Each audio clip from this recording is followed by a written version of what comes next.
Artist development has changed so much in the past 20 plus years, and I, as a lover of music, a current student, and aspiring artist, would love to talk about that with you all today.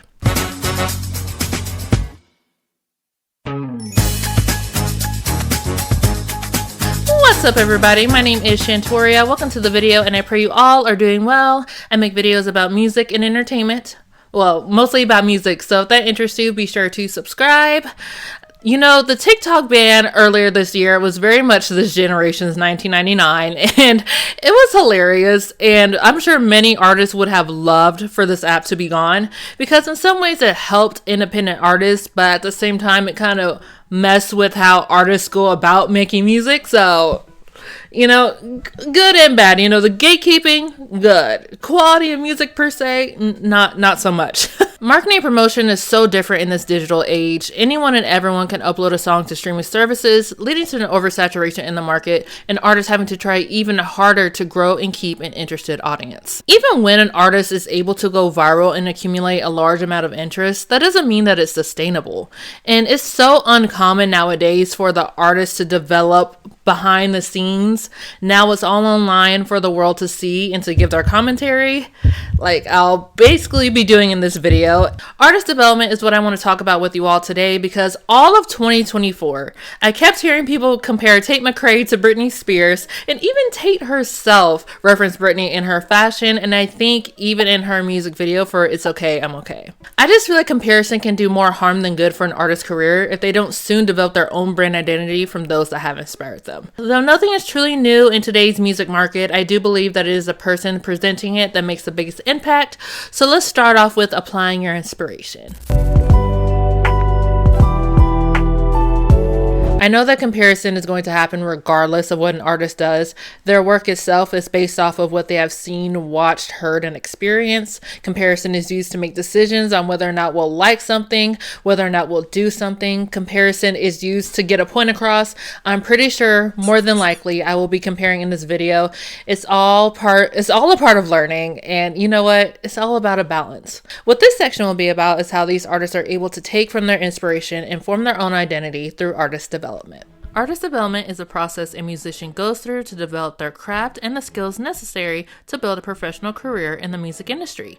This means vocal training, songwriting, development of sound and direction, artist persona, image and branding, music and video production, live performance, and so many other A&R and marketing related aspects. This would be the early stage of development where the record labels would heavily invest time and resources into making sure their acts were well polished before their debut. They invest into the potential of the artist in hopes of making a return, and I don't really like to word it like this because it makes it sound like the artist is the product, and I personally like to view it as the artist being the business owner and the record label being the investors, like on Shark Tank. But you know, that's a discussion for another time. Now with the ease of access to studio equipment, record labels aren't just going by potential anymore. They look to see if there's consistent streaming numbers, audience engagement on social media, independent success in building a fan base that would fill at least a small venue, the artist having well-crafted branding, giving them a distinct identity, and any viral moment on social media. And depending on the goals of the artist, they don't necessarily need to sign with a major record label. If they're able to grow a large enough audience before going to the signing table, you know, they could possibly do a distribution deal, maybe a joint venture. Apparently, I've learned from class that getting a distribution deal is pretty difficult. So hopefully, if you make it there, have that such grand success, you know, it is possible. They can possibly even negotiate themselves owning their publishing, maybe even their masters. In some cases, I believe I read that Olivia Rodrigo actually owns her masters and her publishing. No, I think she just owns her publishing, but I'll put it up here on the screen just so I can correct myself. I want to make sure I'm giving you the right information and not just saying stuff. With the oversaturation of the music market, standing out is more essential than ever. And there have been artists who have been able to gain mainstream attention, have a few hits, and build a loyal fan base. There's also been some who have not been able to keep mainstream attention, but still have a great career. Being the most popular isn't everything. It's never being able to captivate a bigger audience for yourself because there's something missing, underdeveloped, or the artist is unable to create a distinct identity separate from those that have inspired them. Personally, I believe that having your own brand identity affects how you move as an artist, and constant comparison can be a career killer. pretty sure there are millennials and some Gen Zers who can recall how hard it was for young male pop artists to come up in the 2010s because these record labels are really trying so hard to pump out Justin Bieber clones. And the artist that I'm thinking about specifically is Austin Mahone, Cody Simpson, and Shawn Mendes. And Shawn Mendes was the only one out of those three that were able to continue to have mainstream success and have their own brand identity. And there's another young boy who went viral for looking and sounding like Justin Bieber, so this cycle is never ending. And the 2010s was also when Ariana Grande kept getting Mariah Carey comparisons, and towards the end of the 2010s and into the 2020s, Olivia Rodrigo and Sabrina Carpenter got their Taylor Swift co-sign, and unfortunately Olivia got caught up in the beginning of her career giving Taylor Swift so much love that she had to give her and Paramore credit on two of her songs on her record Sour. Two artists in particular that I want to talk about for this section is Madison Beer and Tate McRae, and I want to let you all know my mindset when analyzing these artists in terms of artist development. I am looking at this from a student's perspective, an aspiring artist perspective, and really just viewing their most recent album releases, as a learning opportunity to see what I would want to do in the future. Or even if you are an aspiring artist or you just love to watch stuff like this, music content like this, that you also can notice like these little things and things that I would personally do differently and things that I noticed that could hopefully give constructive criticism. I have yet to apply anything that I've learned, so this is really all love. I love these two artists. But since I mentioned her first, I would like to start off with Miss Tate McRae. I love me some Tate McRae. Run for the Hills was my top song of 2024. Think Later was the top album of the year for me. And this recent project, So Close to What, I feel like it was almost a continuation a little bit from Think Later. And honestly, this may be a hot take, but you all let me know that I feel like the singles kind of mismarketed the album a little bit. And I'll explain why. Hear me out. Because Tate is known for her, ballady, mid-tempo songs. And it makes sense that because she had the success of Greedy, that she would release It's Okay, I'm Okay, for the beginning of her next album cycle. But then the next two were also up-tempo songs. I'm like, okay. So in my mind, I'm thinking, oh, okay, that's going to be an up-tempo, early 2000s inspired album. Cool, great. But also during this time, she was teasing Dear God and Greenlight, which is the sounds that we're used to hearing from Tate McRae. And so I feel like one of those three songs in the beginning could have either like Two Hands or Sports Car could have been traded in for one of those songs that she was teasing. I feel like the art cover also for this record could have been different. Instead of her looking at an image of herself, she could have been looking at an empty road to really show like So Close to What. And really, I feel like this album could have been a really cool concept album for sure, especially after hearing Tate describe it in interviews. It actually sounds like a really deep and introspective record. Looking into my life as a 21-year-old this year, just feeling like I was pursuing this career that like what I was talking about at the beginning, like you have to fall in love with the process because you feel like sometimes you're working towards this never-ending finish line, or this finish line that actually doesn't exist. And you could get to these milestones that you think about forever, and you get there and you're like, okay, why do I not feel satisfied with myself yet? Why do I not feel good enough yet? Why do I not? And I just think that was a reoccurring theme in my life, in relationships, being like, oh, I have to do this again now. I just got heartbroken and now I have to re-fall in love. I have to reintroduce myself to someone. And I'm just like, oh, life just kind of felt like this revolving door, this never-ending road, this visual that I was just like, you have to define where you find your happiness, because life isn't going to do that for you. And even if she wanted to go down that Britney comparison rabbit hole, which would have been a great way to capitalize on it, by the way, she could have went for this early 2000s pop star who, is dealing with it, but in a more 2020 sense, and even highlighting some aspects that have been hard for her as she grew as an artist. And the song Purple Lace Bra is one of those songs. And so I think it could have been so cool for her to really lean into that in using the alternative art covers, because those covers, they're nice. They're so pretty. The Broken Hollywood star signs. And hopefully with the following next album cycle, Tate can really dive into that part as a songwriter, because even in the interviews that I watched of her, she is really so passionate about the songwriting. I think she's even just as passionate about the songwriting as she is with dancing. And to see those worlds melt together in a really cool way, especially since she is a former competitive dancer, I think seeing that interpretive storytelling in her music and in the videos, even on stage if she wanted to incorporate it a little bit, I think that would be so cool. And even having moments where she is singing.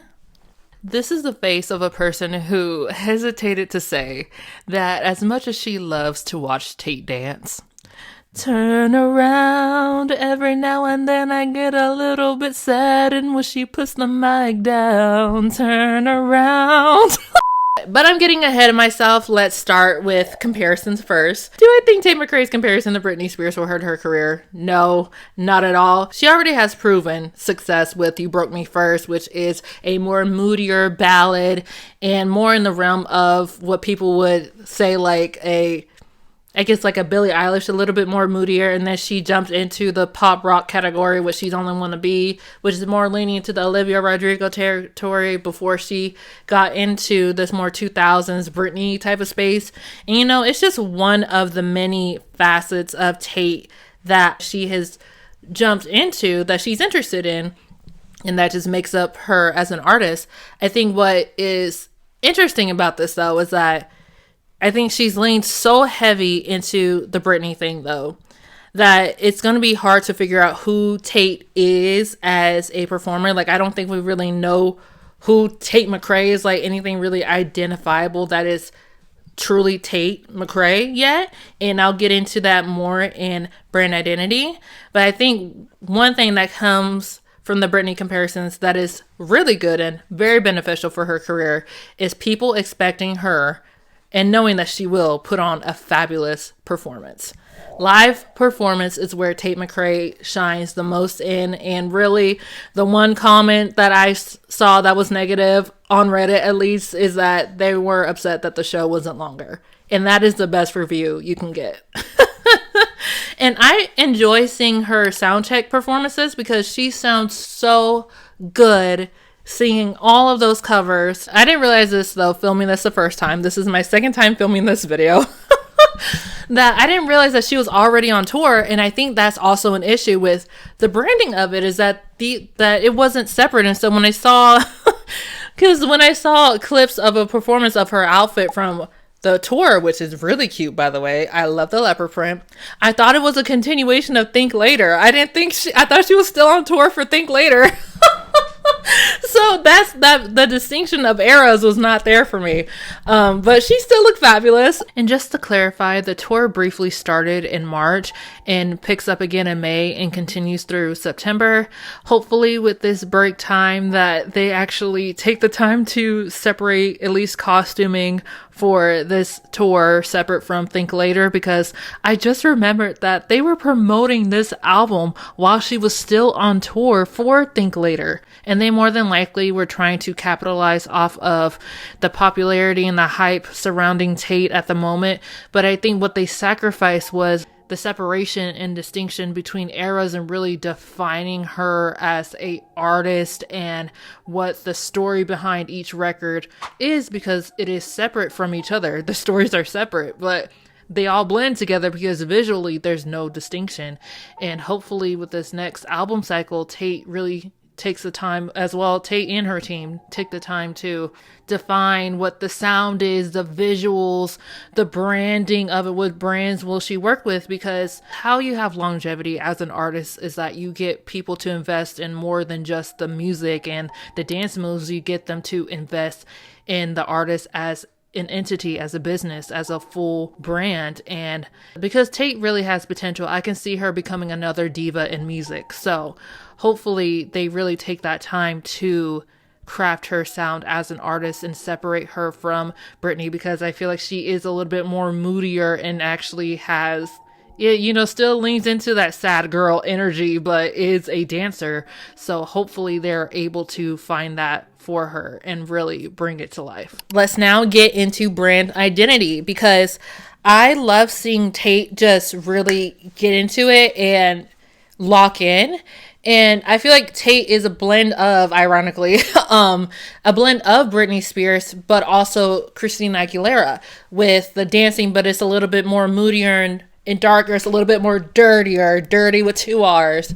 And I think Tate actually referenced Dirty, the Dirty music video, in her music video for Exes. And I think the song itself, Exes, was inspired by Britney Spears. So she really is melding those worlds together. And I think that's actually a pretty good look for her. But again, it's identified with Britney Spears and Christina Aguilera. What is Tate's version of that? Because I don't think Tate, in terms of like fashion wise, has anything that is so Tate McRae.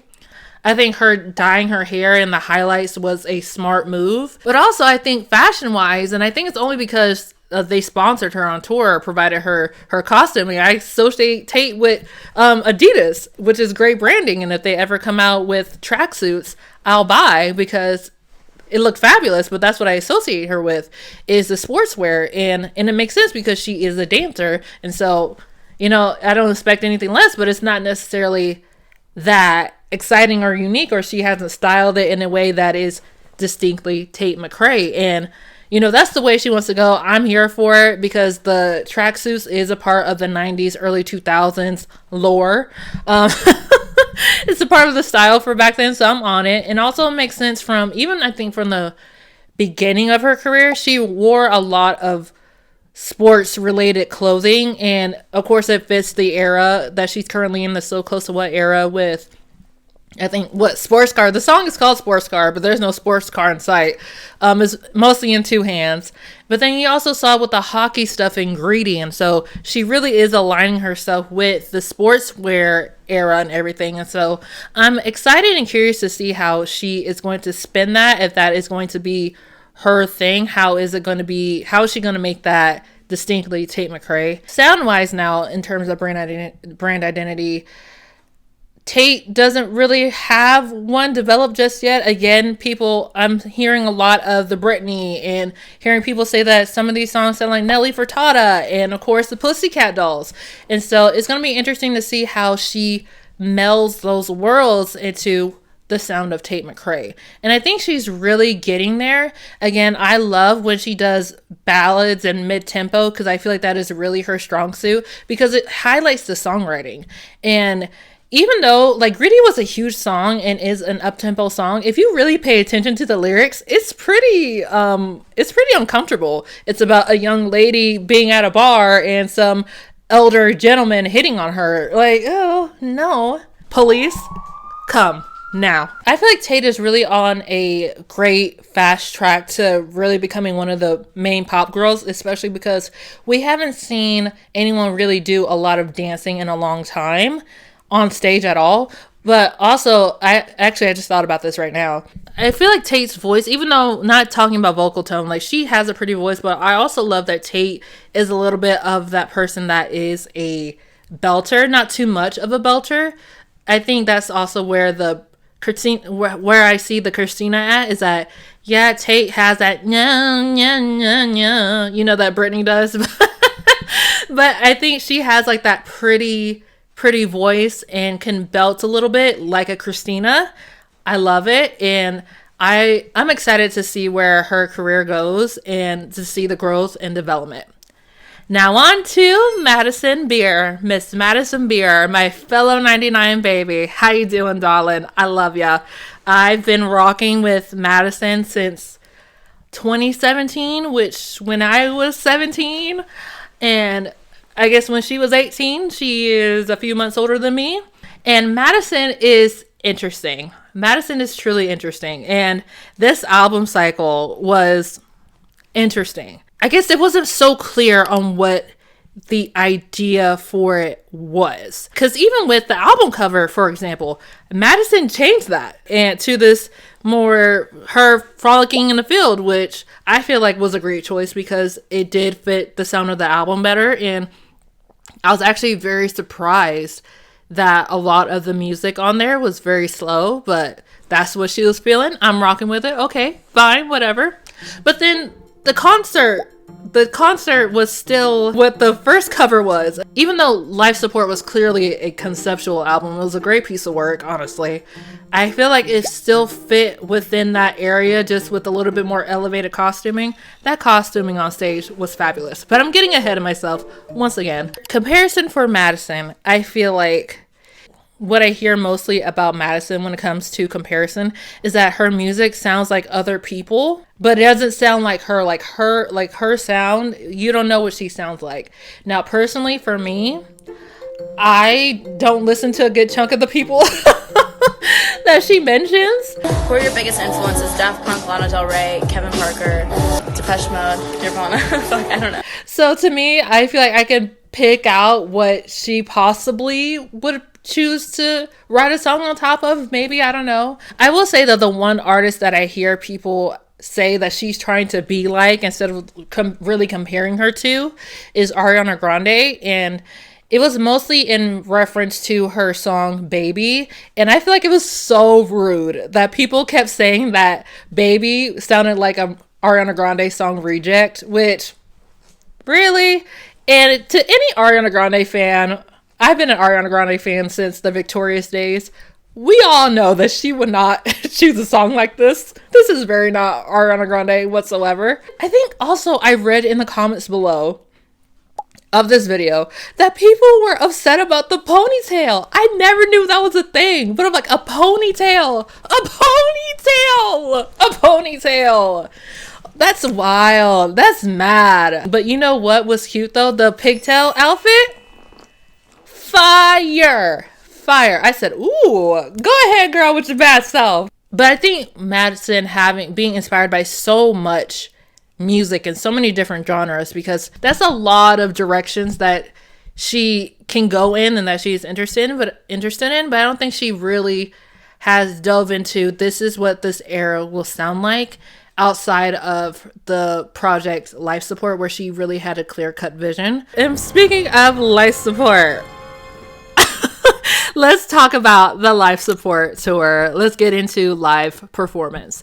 Now, before I even talk about the Life Support tour itself, I feel like Madison does a really great job at live performances when it is a festival or when it is more of an intimate setting. She does really well. When it comes down to grander shows or even her own shows specifically, I feel like she struggles with that. So I want to clarify my words here a little bit, because what I mean by Madison struggles with her own performances, I mean in the sense of her stage presence isn't as commanding or demanding as it typically is with her music festival performances. And I believe it's obviously because, you are performing in front of a crowd that mostly more than likely does not know who you are, and you want to try to put on the best show as possible to make sure that, or at least try to get them to not walk away and to go see other performers that are performing that day or at that moment.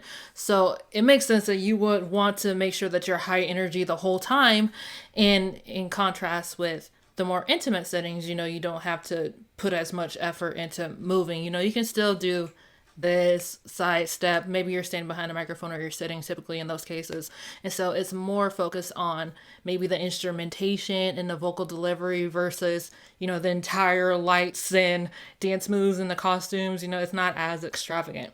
And I feel like Madison does well, very, very well, whenever her performances are choreographed, and choreography in a sense of not just dancing, but when her stage movements are planned out as well. And typically whenever she does have choreographed movements, she does have dancers. And I think because Madison isn't too much of a dancer, it does help elevate the performance a little bit, because she doesn't, she does little things here and there that she doesn't do a lot of movement throughout the performance. And so it does help, especially when it is one of her more dance records. It helps a lot, especially it would have helped a lot for her songs like 15 Minutes and Make You Mine. If she wasn't going to have dancers, it would have been really good for her to have more choreographed movements. And it's not like she didn't. From what I interpreted, it didn't seem like it was truly that fully planned out. And a good example of Madison having good choreographed movements just by herself solo is when she had her live stream Life Support concert. And of course, the camera angles also affect how the viewer is receiving and perceiving the performance. But it did help so much. And I think because she knew where she was going to go and how she was going to move, she could add her own personality in there and it still feels organic and natural. Because Lord had to convict me in this moment because I know I am projecting a little bit here.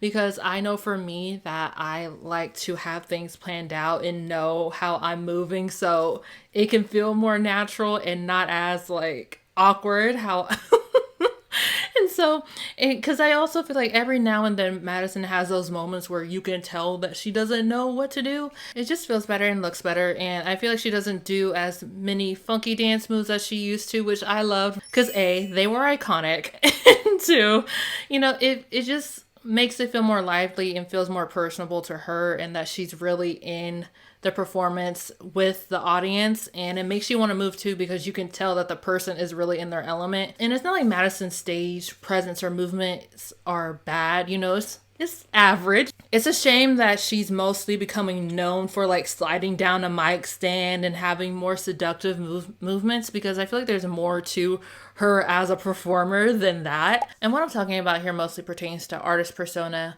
Madison has always exhibited characteristics of sassiness, flirtatiousness, with high energy, with a splash of meekness and vulnerability within her performances. And like I've said here, and will say again in my original recording, is that I feel like Madison's artist persona is best on display when she does have choreography or when she has dancers around her. And, despite what people may have said about the live support tour dancing, I feel like it was really good storytelling and really highlighted Madison's music in a great way, because then Madison didn't have as much dance music as she does now. And I feel like her soft moments as well as her high energy moments and the moments in between were actually well balanced and thought out, which is why I was like, what happened with this concert? And maybe Madison is still trying to figure out what works best for her music, or maybe she just prefers not to have dancers. I just wish that she did have dancers though for her I Heart Music performance, because oh my gosh, like it was such a big stage, and Making Mine could have been this cool, huge number, even 15 minutes. That would have been cool to have, but it is what it is, and it's, of course, still my opinion. And as the artist develops, she did start out as an independent artist, and as you grow and develop, I'm sure your performance style will change throughout that time. So maybe she's not as into the dancing as much anymore. If she doesn't like having too many dancers, at least do it for the songs where you have a lot of high energy in it, because you want to make sure that you have the crowd moving. And if she doesn't want dancers, period, choreography, baby, choreography. And I will allow what I have previously recorded to continue on, but I will mention the dancing again here in a minute. Life Support is still her best album so far, conceptually. It is so fluid. The idea of it is clear and concise through and through. And I think it's because, that album in particular was in development for a while. And she was able to get the ideas down for everything. And so when it came down to tour, I feel like the ideas for her tour, it was really clear. I thought it was cute. Her outfits were cute. I loved it. Even when she incorporated dancers. And it was, I remember when after the first show and people were talking about the show, they were talking about the dancing. Because also this goes down to the type of performer. I don't expect everybody to be pop locking it and dropping it, performing like a Tate McRae or a Beyonce. Some can just sidestep. Some can just literally stand behind the mic stand and be fine. They can sit. Some can just do the hairography and be fine. But my thing is, if you're going to dance, do it full out. When I tell you, when Madison is in it, she gets in it and it looks good. Actually, one comparison that she always gets all the time is Megan Fox. Girl, do it full out. Do your little Megan Fox thing and look hot. Come on. Like, do it full out. And it's so frustrating because the choreography would be so cute and then she doesn't do it full out. And I'm like, why? Why?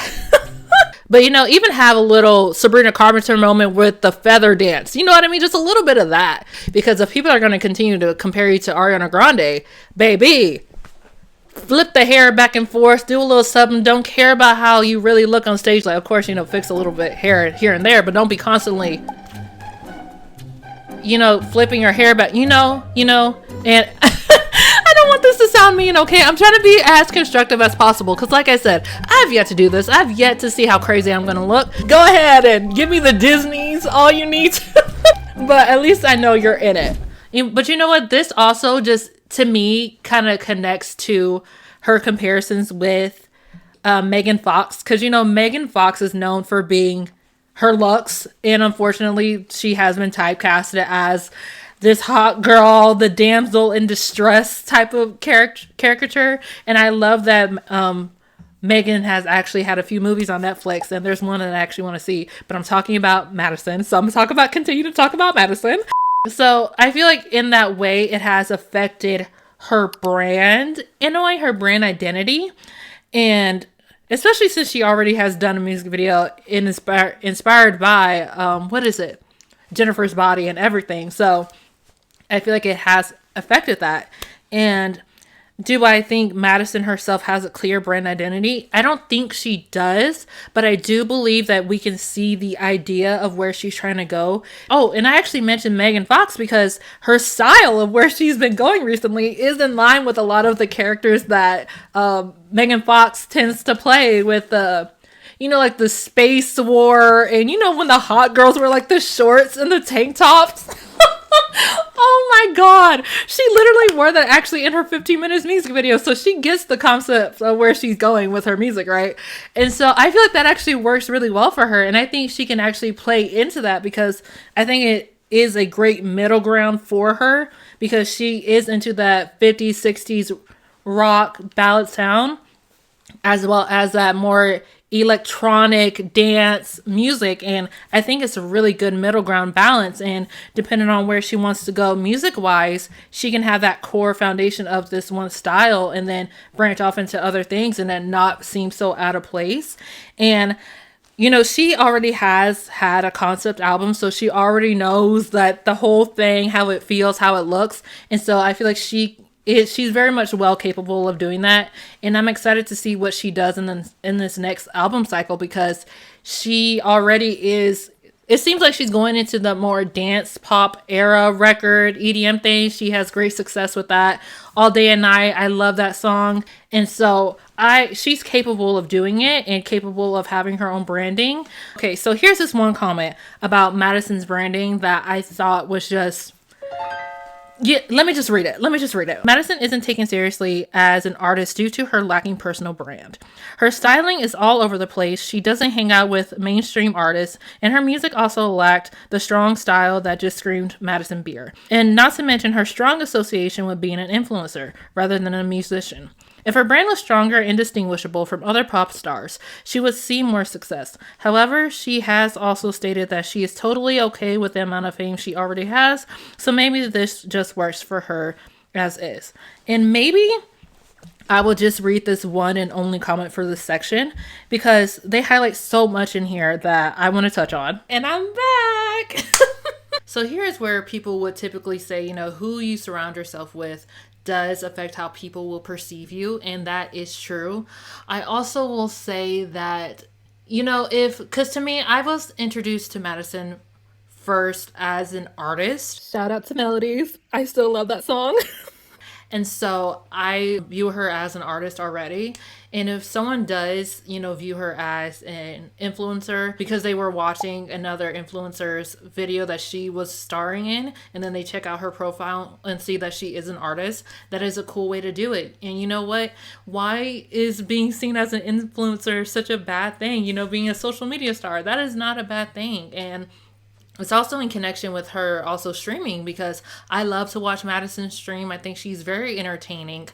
And, it's just another avenue for her to use to capitalize on as an artist. Because other than T-Pain and Tori Kelly, whenever she did promote her Tori self-titled album, we haven't really seen any mainstream pop girls really utilize, being a social media influencer personality into their branding as an entertainer, as an artist, as an extension. So it's just another opportunity for her to show off more of her personality and, be seen as, a little bit more well-rounded in the verse of entertainment than just being a musician. And you can also check out her previous live streams on YouTube. It's very, very funny, especially when she plays Fall Guys with her community, with her viewers. It's over for me. This guy is coming back to the beginning just to push me off the fucking ledge. How about you get fucking pushed off the ledge? It's hilarious. Okay, continue on. Because she has accomplished so much, even as an independent artist. She has made independent artist history. And you know what? I am happy for her if she is satisfied with where she's at. But she's also a 2-time Grammy nominated artist. So it's not like she's really struggling, you know? And I think it's so crazy that people just think that because they're not doing arena tours that they're not successful or they're not that big. I feel like Madison's pretty big to me in my eyes. She only streamed a handful of times and she already had a deal with Legos. Like, I think she's doing pretty good. So I see the idea that even with Tate McRae, like I said, I see the ideas there with these ladies and I just love what I'm seeing. I love both of their works. Even after making a video like this, and if I ever meet them one day, I pray that it's all love. They probably will never see this video, and if they do, it's all love, darlings. I actually would love to possibly work with either one of you, both of you maybe one day. Artists always have a core sound or style that suits them, and whenever they lean more into one, it fit them authentically. And I remember in the 2010s when it was such a huge thing when artists switched from era to era, different eras of music, and it was really it was a huge thing for fandoms. Like, oh, we're excited for what this new era will sound like or what this new era will look like. People want to be brought into the worlds and the art of what the artist is thinking. And of course, you know, The Weeknd's famous album rollout for, I think when he had all the bandages on his face, is possibly one of the top ones ever. It was a great album rollout. It was a great era. And I feel like artists nowadays, you know, a good chunk of them have very strong branding. And I think a lot of them just struggle with the era of defining different parts of themselves that they can highlight and dive into, that it still feels true and authentic to them without sounding like they're just going everywhere and just trying things to see whatever sticks or just chasing a trend. Let me know what you guys think about artist development down in the comments. I pray you all have a blessed rest of your day and have an awesome rest of your week. Peace out.